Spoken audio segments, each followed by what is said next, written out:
foi basicamente isso, né? Acho que foi 2019 a gente mudou, né? 2019. Qual foi a reação do seu pai com a sua saída? Ele ficou bastante triste, mas assim...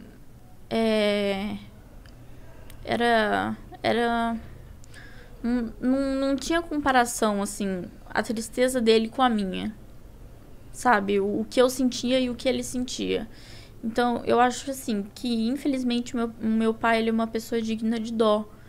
Porque ele fez muito mal pra mim, pra minha mãe, pro meu irmão. Ele me batia muito, ele batia muito no meu irmão. Ele tratava de forma agressiva minha mãe, né?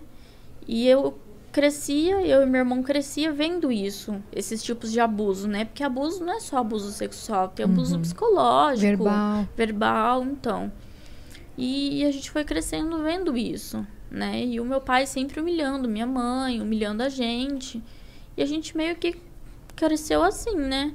E eu precisei amadurecer muito cedo. Então, desde nova eu já entendo um pouco das coisas, do mundo, como que era, como que funcionava.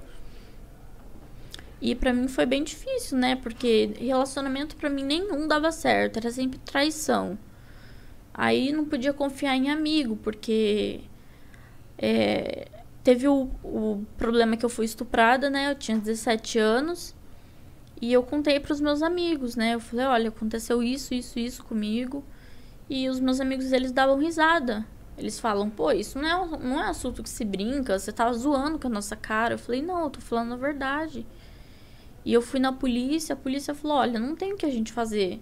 Aí, tipo, ninguém queria nada com nada, ninguém queria me ajudar, eu não tive apoio de amigo. Não deram importância, assim. Minha mãe só chorava, meu pai colocava a culpa na minha mãe, meu irmão falava que era mentira. E eu não tive, assim, não tive um acolhimento, né? A palavra certa, assim, um acolhimento. Então, eu meio que vivi isso sozinha.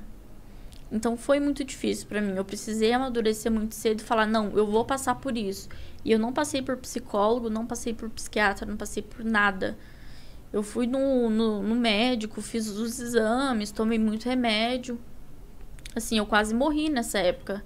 Porque eu tomei um negócio que chama coquetel, que são vários remédios. E um deles me deu reação, que é a amoxicilina. E deu reação no meu corpo inteiro e eu tive o início de uma parada cardíaca, né? Meu Deus. Então, minha mãe só chorava, ela não conseguia falar comigo. E assim, pra pedir pra me levar no hospital, eu tinha que pedir pra minha vizinha. Porque minha mãe não tinha condição, meu pai não tinha condição, sabe? E aí eu meio que fui enfrentando as coisas sozinhas, até eu conhecer ele, né? E a gente compartilhar dessas histórias junto, da gente se acolher, da gente se entender e saber lidar, sabe? Quando um tá com dor, quando o outro tá se sentindo mal, a gente sabe o que fazer, né? Porque a gente passou por isso junto.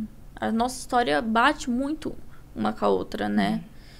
E a dor que ele sente, você já conhece. Sim, e a dor que eu sinto, ele conhece. Então meio que encaixa assim mesmo, sabe? E assim, quando eu escolhi gostar dele, eu falei assim, olha, eu vou ficar com você. Quando ele comprou o anel, a gente não namorou, a gente noivou. A gente pulou a parte do namoro. Entendi. Então vocês se conheceram, decidiram que vocês iam começar a ficar e depois foi noivado, não Porque foi namoro. Foi uma coisa muito intensa, foi uma coisa muito forte que a gente sentiu um pelo outro. E ele foi e comprou aliança de noivado. E ele falou assim, você quer ser minha noiva? Eu falei, quero. Tipo, ali eu já escolhi a pessoa que eu queria casar, a pessoa que eu queria pro resto da minha vida. Né? Então, até hoje... A gente só não casou por causa da pandemia, né? Porque... Mas vai rolar.